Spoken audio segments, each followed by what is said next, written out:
Welcome to Thoughts Off the Stem. I'm Justin Barone, and today we're smoking a little bit of citrus kush. Woo! I don't know why that was funny, but it's funny, baby.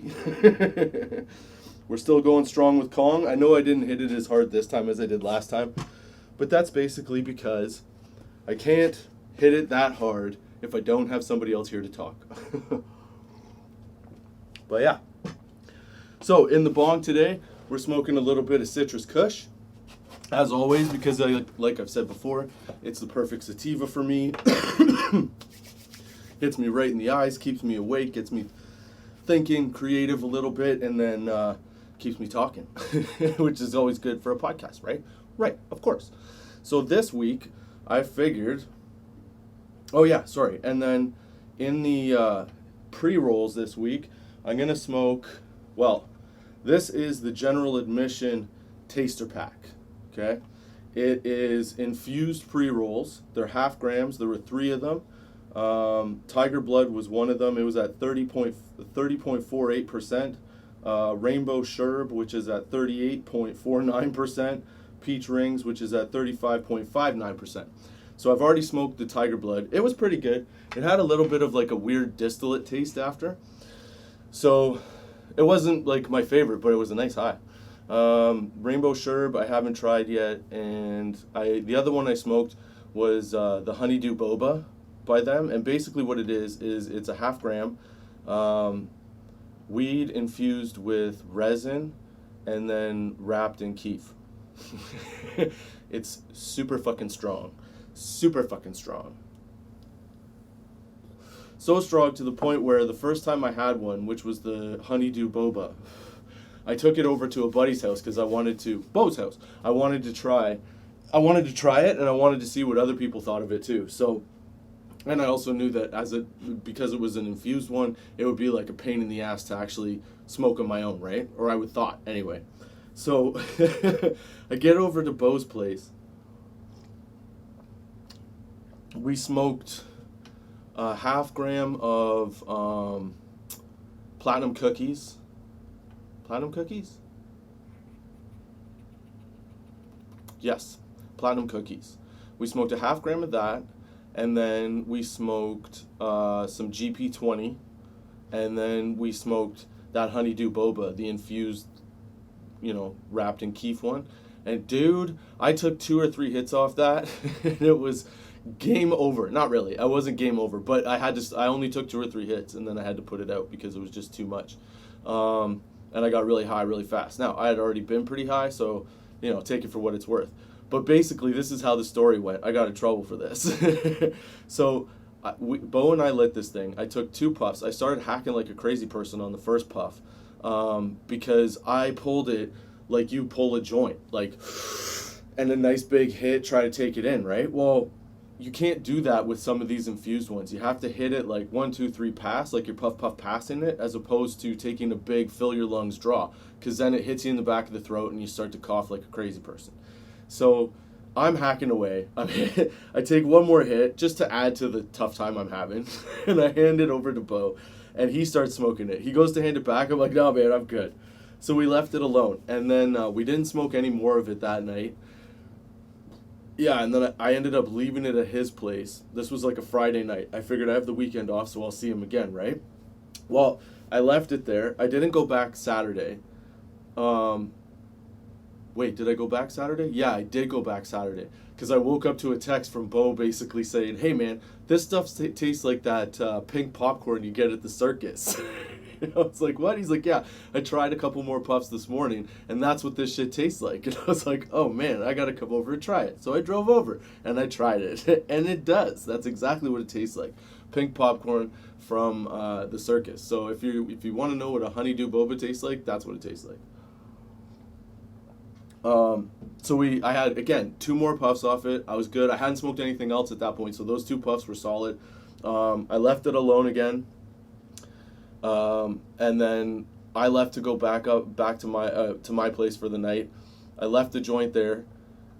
Sunday comes around, I don't see Bo. Monday I get Monday nothing, and I figure, okay, well, he probably hasn't smoked it. My bad. Shouldn't have thought that. Figured he probably didn't smoke it. So I left it. Next weekend I come by. I'm like, hey, you got any more of that joint left? He goes, no, not at all. I had to throw it out. I was like, what the fuck? You threw out my weed, dude? You threw out my weed, dude. So I guess what had happened was, I'll have him on the show to explain it. But I saw there were two other friends of ours that came over the same day that I did, and basically, they said that the whole weekend when I was gone and they saw him, they couldn't tell if he was high or drunk or what, but he was fucked up. Like, he explained that he had one eye open, one eye closed. Half of him was out and half of him was wide awake and raring to go. It was apparently quite the sight. So then Bo's wife Jenny comes home and she goes, hey, you, no more of that infused shit around here, okay? So I'm not allowed to take infused stuff over to Bo's house anymore. I might have told that story, I can't remember. But anyway, so that's what happened. I had that, and then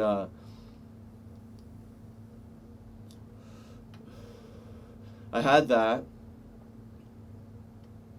And then, oh yeah, sorry. I'm getting the high settling in from the bong. So basically what I'm saying is this should be a really good pre-roll. This what we're going to do is I'm going to smoke the peach rings just because it's more of a sativa and the rainbow sherb is an indica.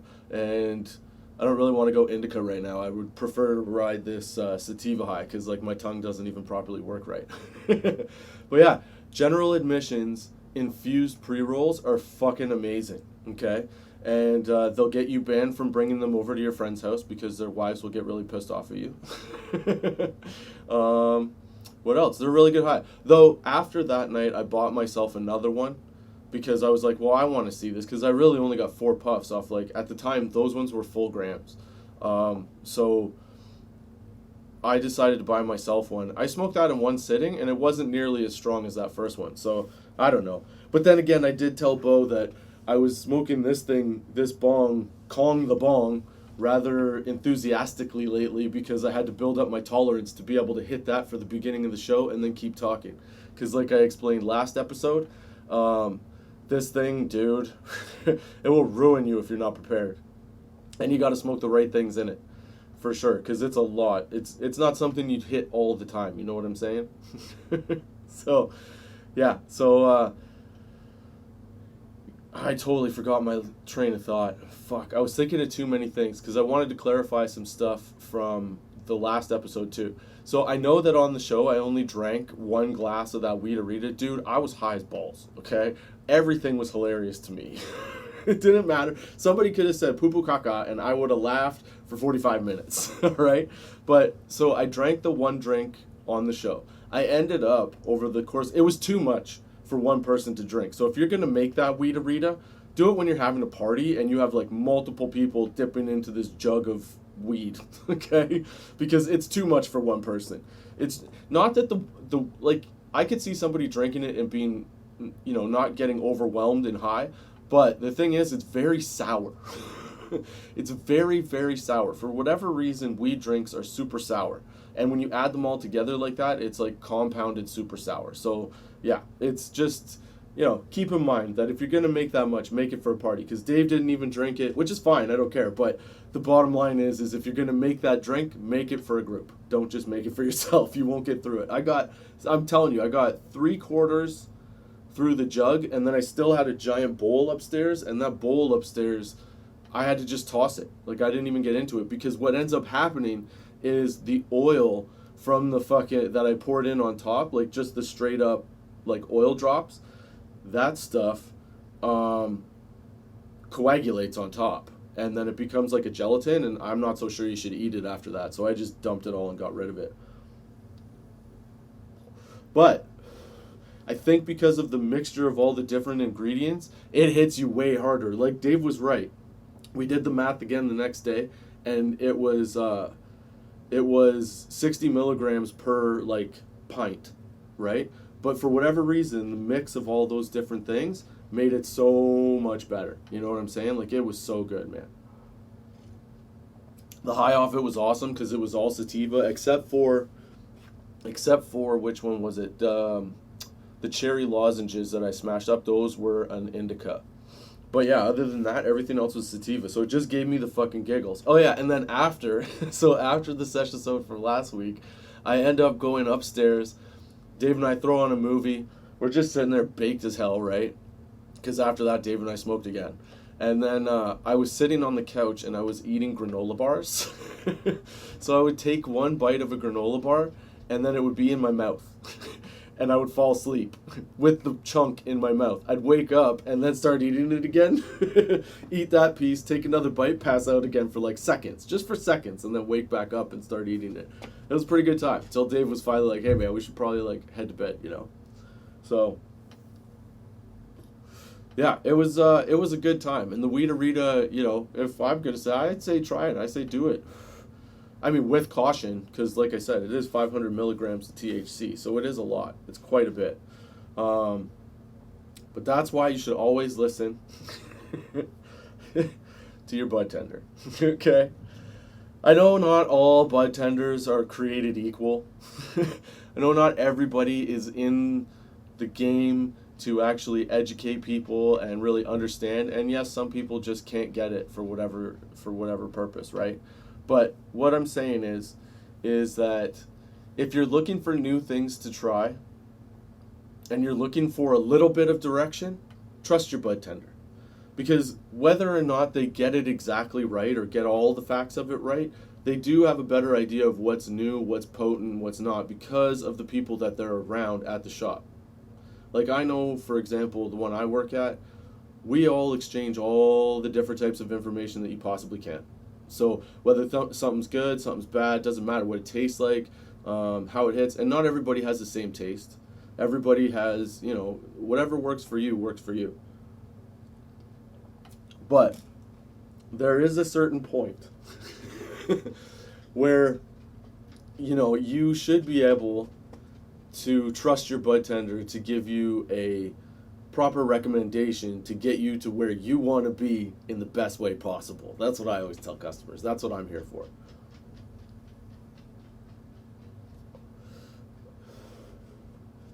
And yeah, so so one of the things that I wanted to talk about was the fact that as a Budtender myself, in the beginning, I had these all these different people coming in going like, I've smoked forever, you can't tell me what I want, what I need, what's good, what's bad. Like I told you in the one episode, okay, about the lady that I was trying to talk to about terps, and she goes, oh, you're one of those guys. And then she rolls her eyes at me, and boom, hits her husband with her head. She rolled her eyes so hard she fell into her husband. So that's what you're dealt with. That's what you have to deal with on a regular basis as a Budtender. You have to you have like two stigmas to break.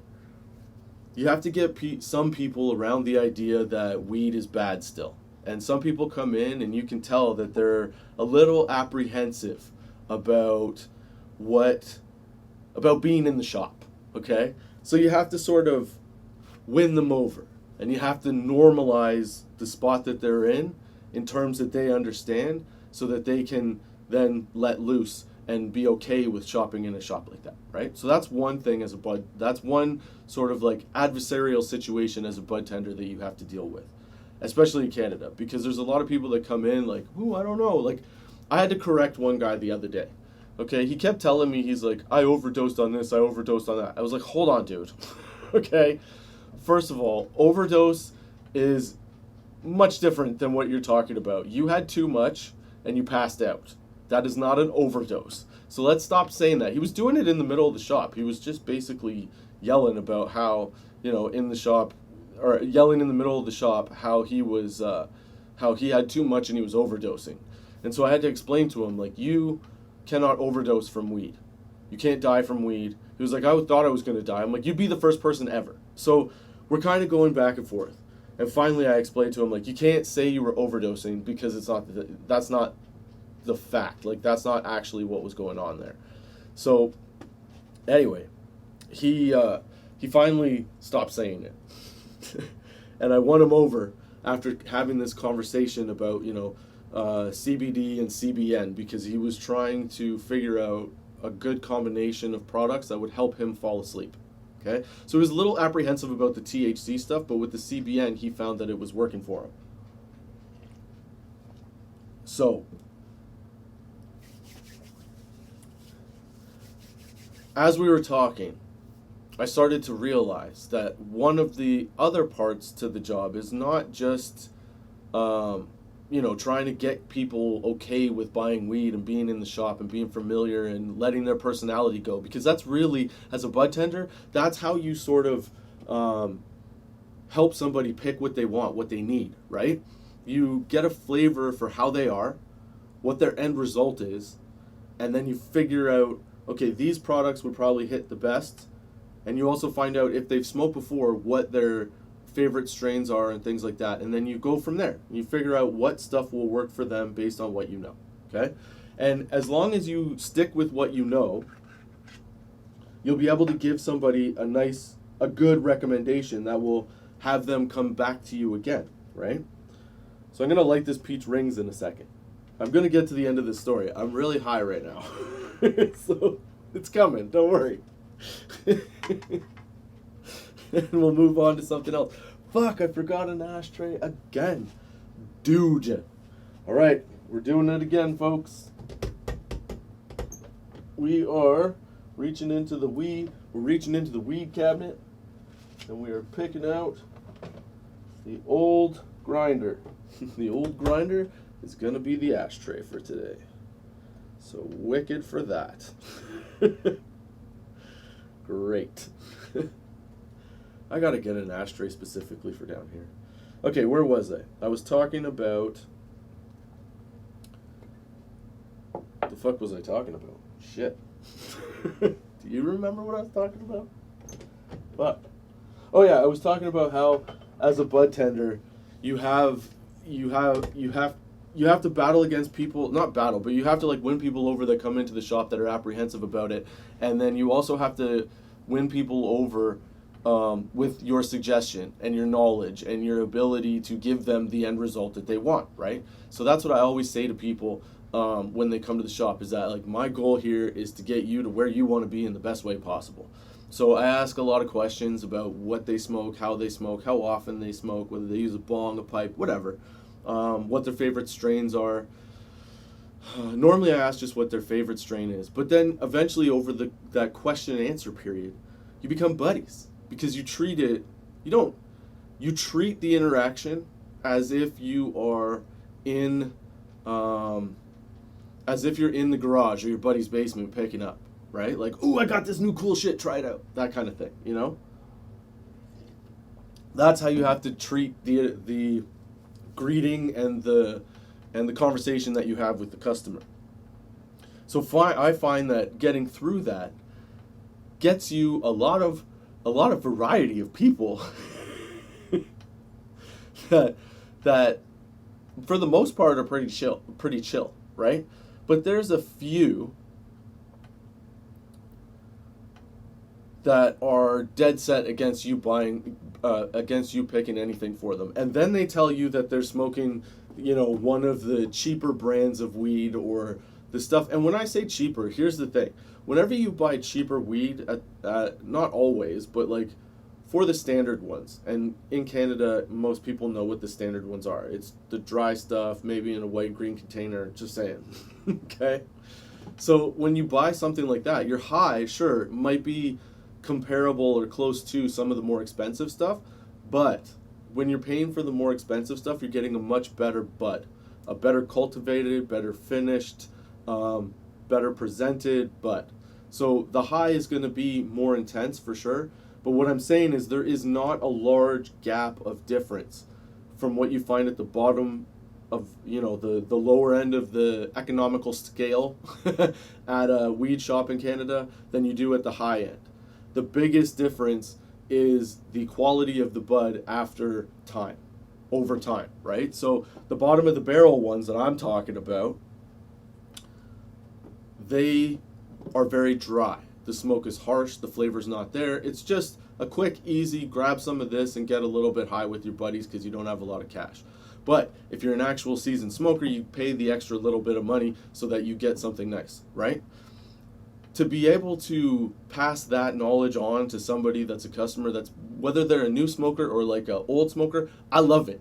It brings a nice camaraderie to it. It makes it feel like it's the garage, you know, back in the day, picking up some weed at your buddy's garage or in his basement, whatever the deal was.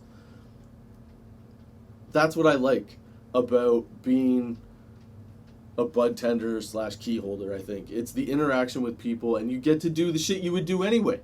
I don't do anything different that I would, like, I do this at the shop. It's the same thing. I just be me. I'm apparently good at weed. That's what I found out. And I really enjoy it. But sometimes, you get some fucking assholes that come into the shop and cause you some grief. Now, if you've been following this podcast, you know that I used to work concert security because I've told you some of the stories. So the other day when I was at work, we had this distraught gentleman come in. And we've had people come in before that tell you all kinds of crazy bullshit. My favorite, ooh, that is tasty. Oh, I just lit the peach rings. For those of you not watching, I just lit the peach rings. It tastes like peach.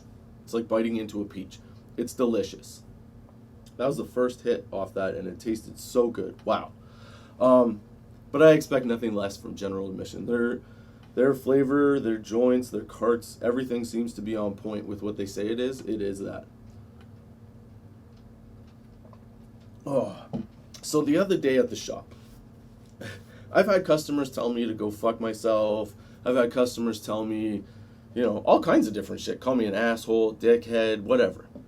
But the other day, there was a gentleman that was having a pretty rough day, I think.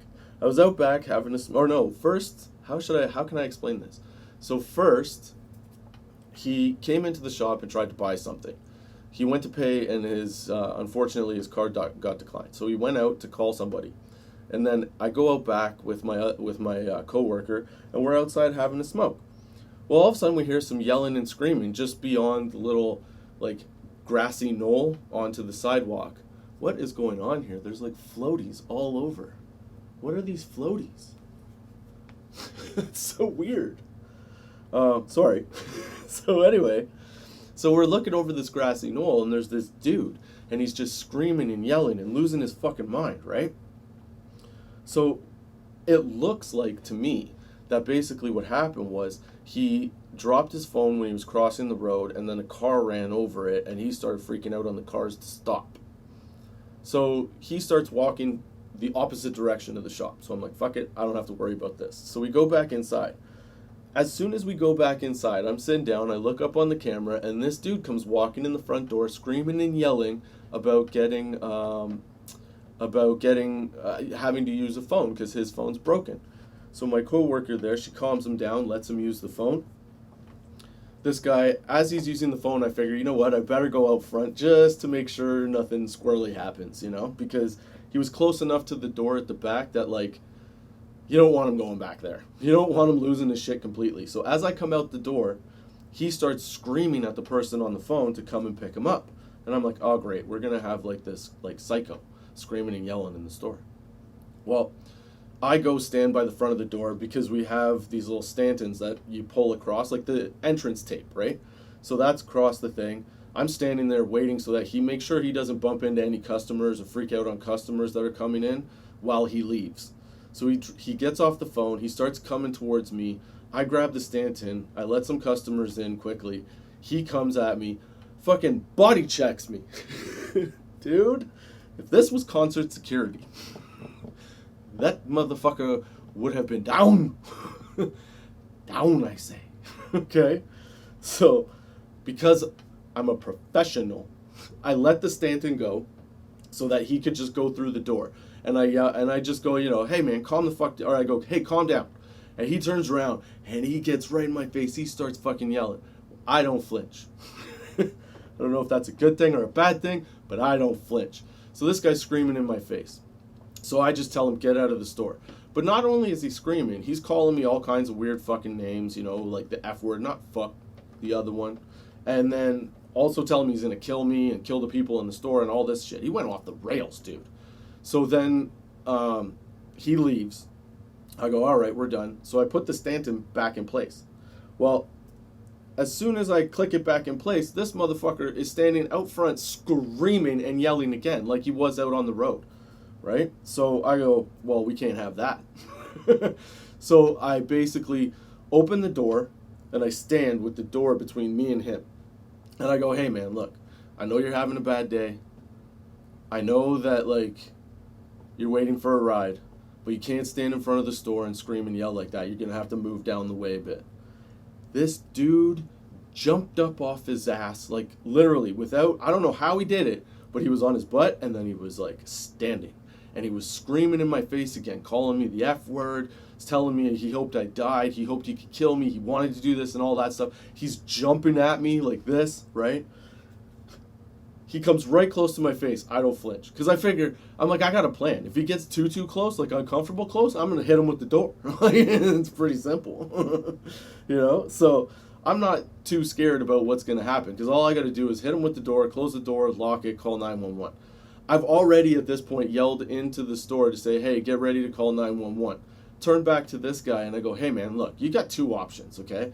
Either you could go down the way and go home tonight, or you can stay here doing exactly what you're doing here, and I'll call the cops, and then you can go down to jail for the night.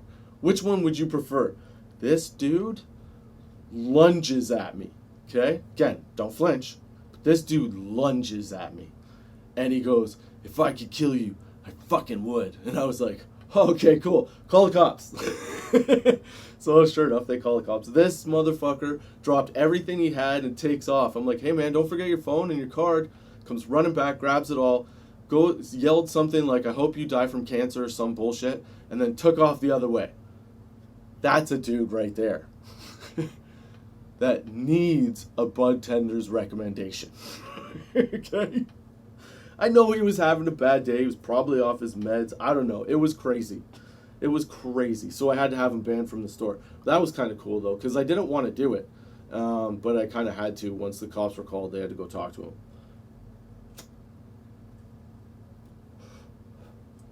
But, yeah, man, if some people don't get their shit, they freak the fuck out. And those people, I find, could benefit the most from a Budtender's suggestion, because the stuff that they're smoking just gives them a headache, and they complain. Everybody that smokes this cheap batch stuff has the same complaints. It sucks, it blows, it's the worst fucking thing, it's so dry, it turns into dust, it's all this, it's all that. Then when they're done telling you how horrible it all is, they buy it. What are you doing? You know what you need to do? You need to listen to the Budtender going, hey, how about this? How about don't buy that stuff this time? How about buy something else? Good Budtenders know what they're doing and will give you a good recommendation.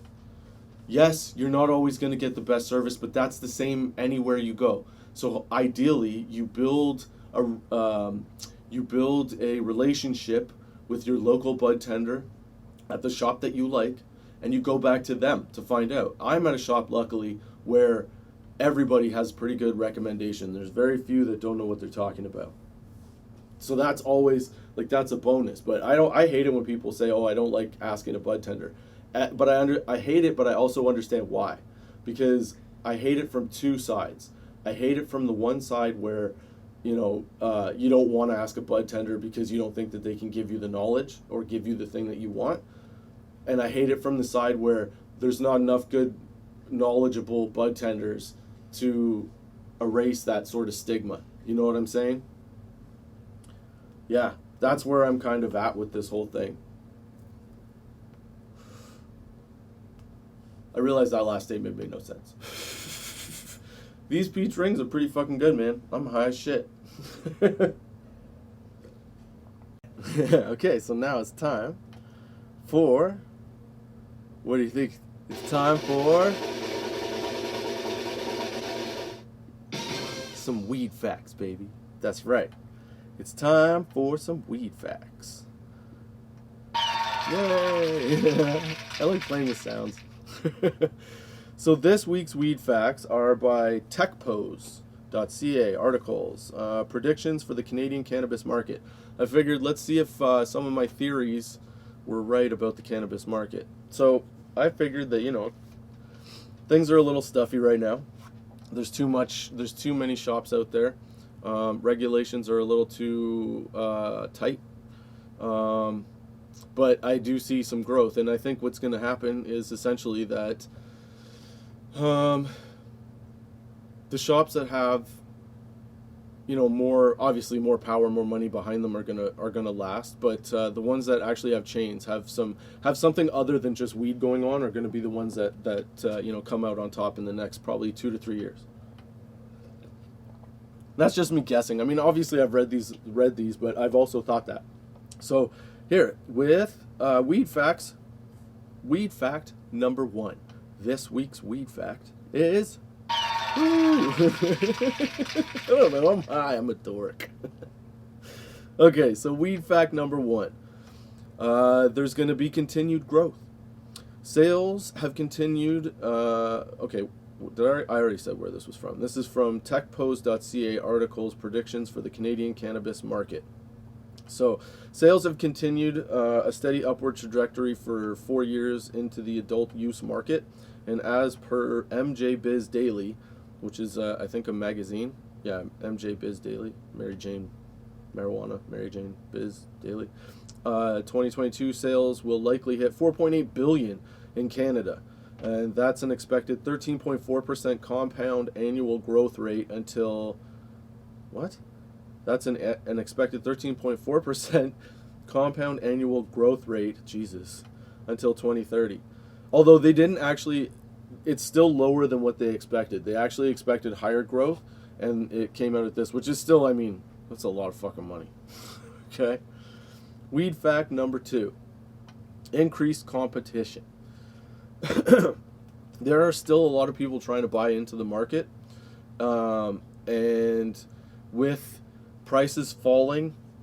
Well, here, let's just read this. Prices continue to fall in Canada. The price of vape pens and concentrates each fell sharply by 35%, flower by 16%, and edibles by 11%. This is likely due to steep competition. There are about 800 individually licensed cannabis producers in Canada, split into recreational, which is 1/3, and medicinal, which is 2/3. Canada is only 4 years into legalization, and the market has yet to even out.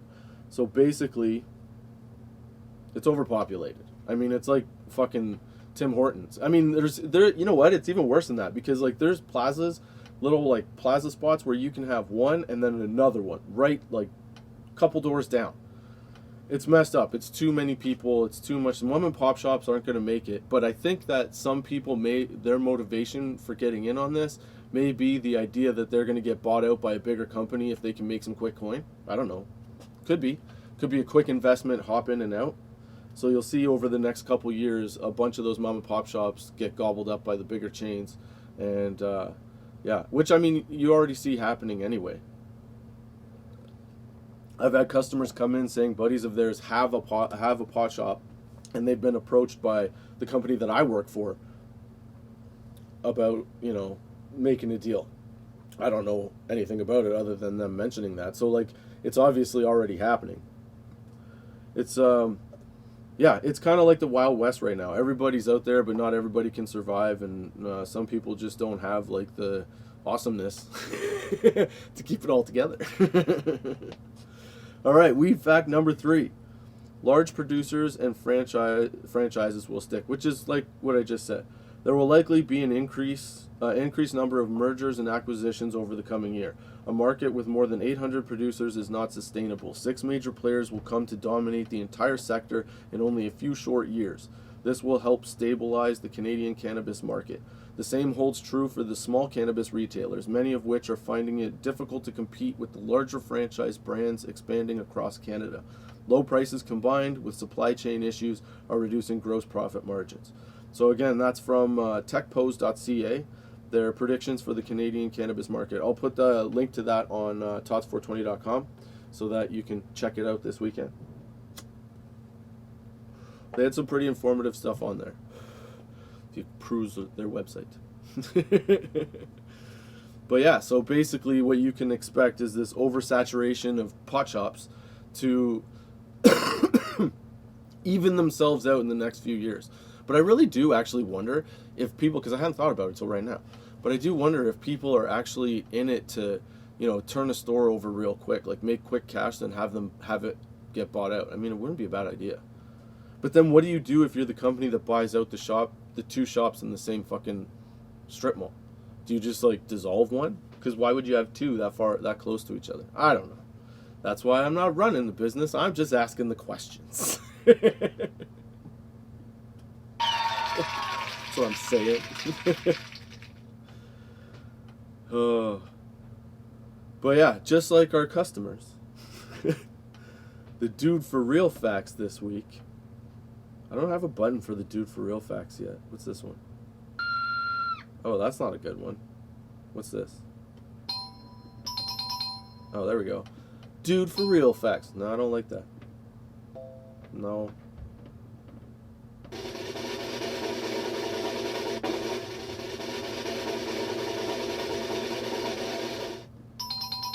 Dude for Real.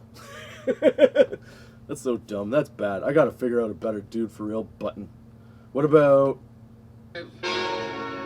4, 3, 2, 1. Dude for Real? That's not bad. Maybe we'll use that one. If you're still watching this, you better let me know.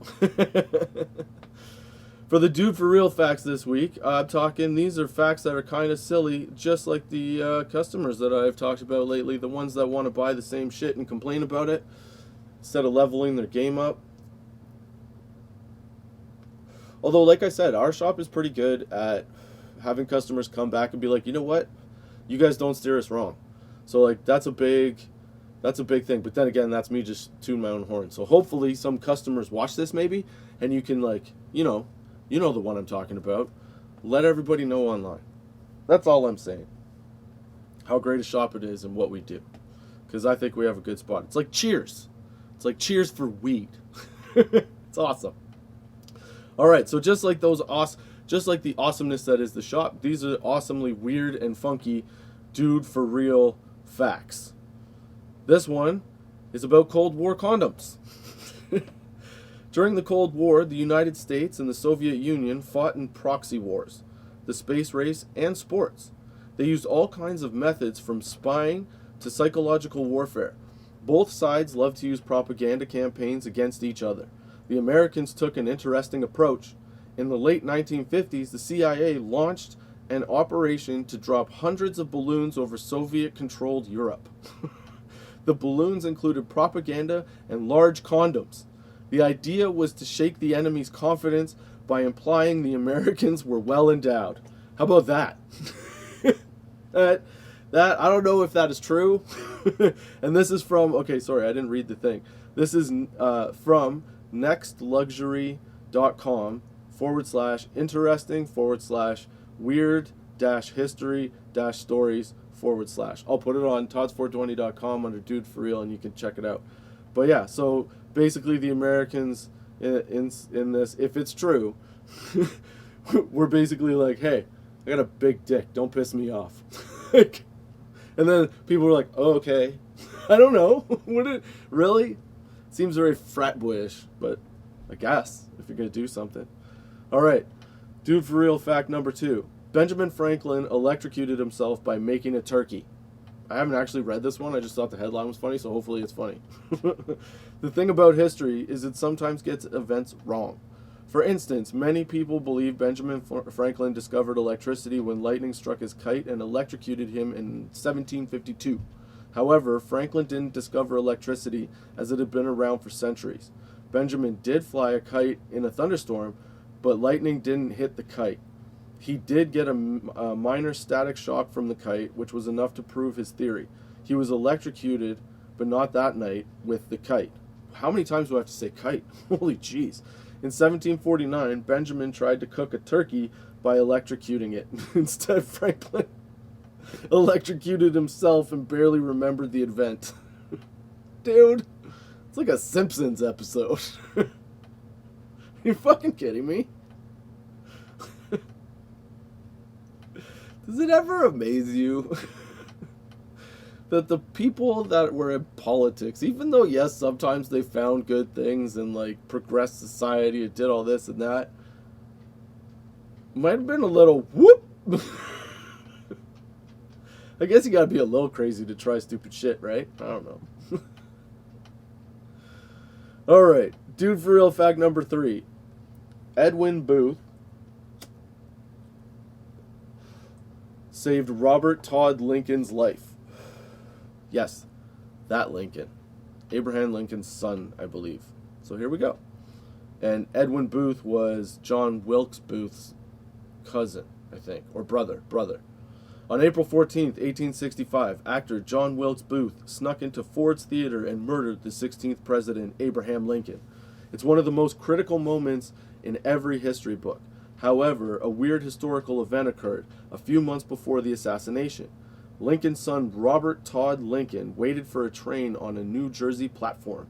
A rush of people moved forward and Robert Todd fell onto the train tracks. However, a hero stepped in and pulled the young Lincoln off the tracks. The hero turned out to be John Wilkes Booth's brother, Edwin Booth. A few months later, his brother would become American history's greatest villain. Bum, bum, bum. That's crazy though, right? The brother saves the son, the other brother kills the father. That's gotta be some Shakespeare shit. No? I don't know. Those are the dude for real facts this week. They're ridiculous, as usual. And if they're true, awesome. And again, you can find that at tots420.com, the Dude for Real Facts page. And you can read the whole article that has a whole bunch more other stuff like that. And it is, again, from nextluxury.com/interesting/weird-history-stories/. But yeah, some of these are pretty funny. They're pretty crazy, too. They're supposed to be true. So yeah, you could check them out. I guess those are my thoughts for this week. I hope you enjoyed the sesh. I hope you come back next week with me, Justin Barone, on Thoughts Off the Stem on Anchor, Spotify, Google Podcasts, Apple Podcasts, iTunes. I think iTunes. I don't know if that's still a thing. Good Pods, Podchaser. Everywhere you get a podcast, it's out there. YouTube, the WeedTube. I'm going to start posting them on, what's it called? There's another app. I can't remember what Rumble. So if you're on Rumble, check that out. Yeah, you can follow me on Twitter at Tots420, on Instagram, Thoughts Off the Stem, Facebook, Thoughts Off the Stem. I'm going to my way out of here. Anyway, I hope you enjoyed the sesh. I hope you come back next week. Until then, check out Tots420 for more content. The Weedarita, YouTube, subscribe, like, tell your friends, help me out. Let's get this thing going. Let's get some more viewers, more and more. I love you guys, but get me more. Help me out. How's that for a pitch at the end? Until next time, keep your lids low, baby.